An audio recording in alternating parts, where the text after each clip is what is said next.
Adelante, Roberto.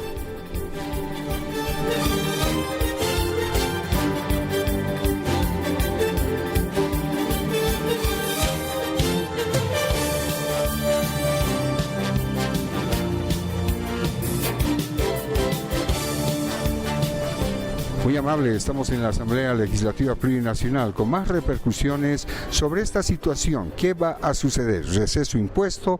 ¿Se trabaja? ¿No se trabaja? Esta es la posición del diputado Saúl Lara de Comunidad Ciudadana. Esto es lo que me refiero. La base fundamental de la democracia está en la división de poderes del Estado y en su coordinación. La base de la democracia es el Estado de Derecho, quiere decir respetar lo que hace el recinto legislativo, lo que hace el Ejecutivo, las funciones y atribuciones que cada uno de ellos. Y la Asamblea Legislativa, el Pleno de la Asamblea, ¿no es cierto?, ha decidido que no haya receso hasta resolver el tema del presupuesto general del Estado, que hemos observado en ambas cámaras, y, ¿no es cierto?, para considerar el tema judicial, porque nos parece, ¿no es cierto?, no solamente inconstitucional la prórroga de los altos magistrados, sino que hay que encarar, ¿no es cierto?, una nueva convocatoria. Y resulta que al señor Choquehuanca, que forma parte del gobierno y del MAS, se le ocurre, ¿no es cierto?, que esto no debería ser así, obviamente en un cálculo político, no somos niños, ¿verdad?, en un mecanismo que es abusivo, arbitrario y totalmente ilegal. El senador Félix Acpi del MAS dice que se está ingresando a un estado de anarquismo cuando no se respetan a las mayorías.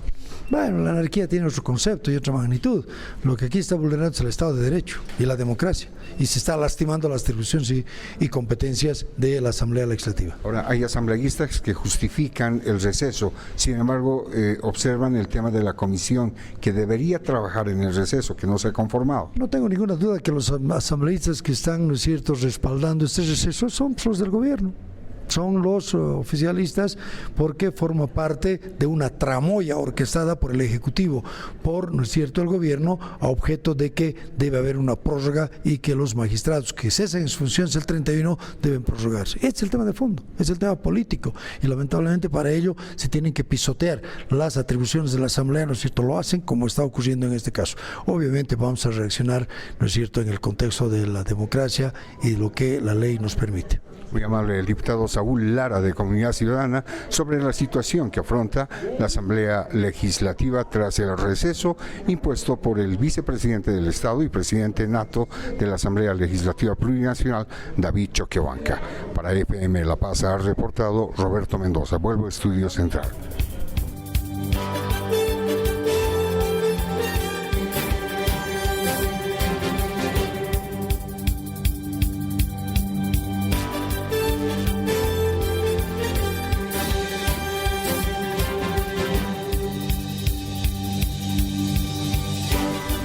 Analista considera que el movimiento al socialismo carece de líder político.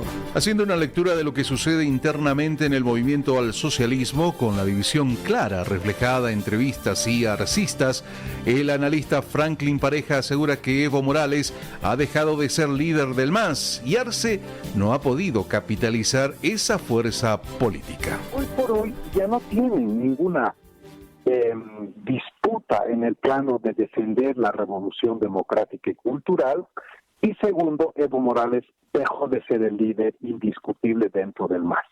Entonces el MAS no tiene líder, está en este momento atomizado, es una fuerza donde hay un desbande interno, porque el señor Arce Catacora no está capitalizando la deflación del liderazgo de Morales. El señor Arce Catacora tiene fuerza, tiene poder por ser presidente del país, no por ser Arce Catacora. En cambio, el señor Evo Morales, con toda su deflación, todavía sostiene un bloque histórico importante, y por eso, para concluir, yo siempre lo he venido diciendo, ni Arce Catacora es un seguro candidato, ni Evo Morales es un cadáver político. Todavía las cuestiones de esta disputa están en tensión, y si en algún momento tienen que llegar a una decisión pragmática, pueda que esta sea ni Arce ni Morales y tengan que buscar una tercera vía de avenimiento para que ambos queden disconformes, pero ambos estén dispuestos a hacer. Sin embargo, a diferencia de otras interpretaciones, Pareja considera que esta situación tampoco significa el final del movimiento al socialismo. Considera que esa figura se presenta porque no hay oposición que le haga frente. Yo no pienso que sea el fin del ciclo del MAS. De hecho, pienso que va a haber MAS para mucho tiempo más. Y a diferencia de todos los partidos que después de la recuperación de la democracia pues nos llevaron al tránsito hasta ahora ininterrumpido, considero de que esas fuerzas políticas, llámese MIR, UCS, ADN, en fin, eran relativamente frágiles y poco densas en términos de representación. Por eso estaban obligadas a hacer grandes alianzas para tener representación política que haga viable su gestión y no caer en el desastre del doctor Siles Suazo. Pero después del MNR, que era un partido que tenía motor propio, solo ha venido el MAS. Entonces el MAS no es un partido que está en proceso de extinción, es un partido que está en proceso de escisión.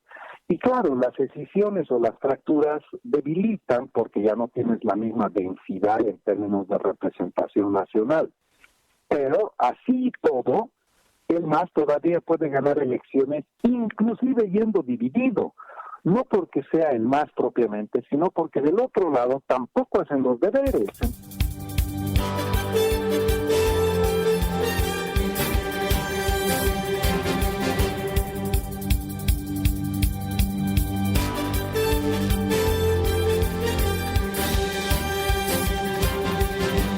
Dato importante, 12 horas 27 minutos. Momento de dar paso nuevamente a Roberto Mendoza, esta vez para hablarnos de Comunidad Ciudadana que pide al gobierno garantías para el cocalero César Apaza. Los detalles, por favor, Roberto, adelante.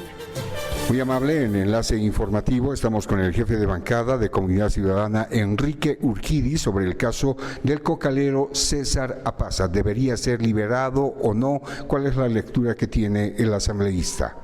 El caso del señor César Apaza seguramente es uno de los casos más emblemáticos en el país en lo que se refiere a la vulneración de los derechos humanos. El señor César Apaza, guste o no guste al gobierno del presidente Arce y al MAS, es un preso político como tantos otros. Y lo que es peor, en el caso del señor César Apaza, se ha evidenciado la sistemática vulneración de sus derechos humanos. Por lo tanto, por supuesto que el gobierno está en la obligación de rectificar y de garantizar el ejercicio y las plenas garantías constitucionales para el señor Apaza y para todos los presos políticos. El señor Apaza tiene que tener un debido proceso. El señor Apaza no puede sufrir más vulneraciones de sus derechos humanos, ya se ha denunciado a diferentes instancias internacionales, pero el gobierno ha comenzado con la lógica del linchamiento en contra del señor Apaza y de otros presos políticos que en su momento cometieron el delito de estar en contra de la línea masista. Por lo tanto, en el país hay presos políticos, en el país hay vulneración de los derechos humanos y el Estado y el gobierno, específicamente el presidente Arce, están en la obligación de rectificar este camino y de dejar de lado esta vulneración totalmente clara y sistemática. ¿Cómo puede el gobierno garantizar sus derechos si la CIDH prácticamente se ha lavado las manos en el caso César Apaza? Primero que, por supuesto, aquí hay un antecedente fundamental. El gobierno ha hecho caso omiso prácticamente de la gran mayoría de las recomendaciones de la CIDH, del GIEI, y es más, ha promovido que el alto comisionado de Naciones Unidas para los Derechos Humanos se vaya del país. Por lo tanto, la situación de los derechos humanos en el país es totalmente frágil y vulnerable, gracias al gobierno del presidente Luis Arce. Por lo tanto, no debiéramos esperar pues que la CIDH o cualquier institución o cualquier organismo internacional nos venga a decir lo que tenemos que hacer. Eso parte de una decisión y de una voluntad política y de una genuina vocación democrática de realmente respetar los derechos más allá de la línea política que tengan las personas. Y eso es lo que no hay en este gobierno. En este gobierno, como ha sucedido en los últimos 17 años, hay palo, hay garrote para los que no piensan igual que el MAS. Por lo tanto, estamos en una situación de fragilidad y de amenaza y de falta de respeto a los derechos humanos por una decisión y por un proyecto de poder totalmente autoritario. Gracias. Son las declaraciones del jefe de bancada de Comunidad Ciudadana, Enrique Urquidi, sobre el caso del cocalero César Apaza. Para Enlace Informativo ha reportado Roberto Mendoza.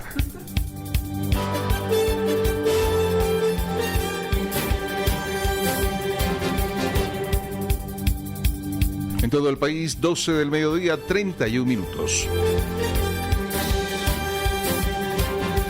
Presupuesto General 2024 garantiza 6.259 millones de bolivianos para 5 bonos sociales. Con el presupuesto general del Estado 2024 se garantiza 6.259 millones para 5 bonos sociales que serán dirigidos a la población vulnerable. Así publicó la cartera de Estado en sus redes sociales. Con el presupuesto general 2024, el presupuesto para el pueblo está garantizado. Son 6.259 millones de bolivianos para 5 bonos sociales dirigidos a nuestra población vulnerable, publicó esa cartera de Estado en redes sociales. De acuerdo con los datos del Ministerio de Economía, se trata de los bonos Juancito Pinto, Juana Zurduy, Renta Dignidad, Subsidio Universal Prenatal por la Vida y para personas con discapacidad. Elaborado por el órgano ejecutivo, el proyecto ley para el presupuesto general del Estado 2024 tiene un presupuesto agregado de unos 340.318 millones de bolivianos y un presupuesto consolidado de al menos 265.558 millones de bolivianos. Prevé para la próxima gestión una tasa de crecimiento del Producto Interno Bruto del 3,71%, una tasa de inflación del 3,60%, una inversión pública de 4.274 millones de dólares, un resultado fiscal de menos 7,80% y estabilidad en el tipo de cambio que como años anteriores se mantiene en más 10. Tiene como objetivos mantener la estabilidad macroeconómica y la sostenibilidad de las finanzas públicas, profundizar la industrialización con sustitución de importaciones, mejorar y fortalecer el aparato productivo, impulsando la productividad, consolidar el acceso universal y gratuito a la salud y a la educación y continuar con las políticas de redistribución del ingreso para disminuir la pobreza. El proyecto de ley continúa en la Asamblea Legislativa Plurinacional y el domingo el viceministro de Políticas Tributarias, Johnny Morales, recordó que el 31 de este mes rige de no ser aprobado. El lunes los legisladores ingresaron en un receso de 2 semanas justamente con el tema pendiente del presupuesto. Ha sido sabia nuestra Constitución al señalar que si el presupuesto no es aprobado dentro del plazo establecido, este proyecto que enviamos como gobierno queda aprobado el 31 de diciembre, explicó. Tanto en diputados como en senadores se hicieron modificaciones al presupuesto del 2024. En diputados se excluyó el artículo referido a un crédito de 700 millones de dólares y en el Senado fueron retirados artículos relacionados con la emisión de títulos e ingresos públicos y a la posibilidad de alianzas estratégicas de firmas públicas.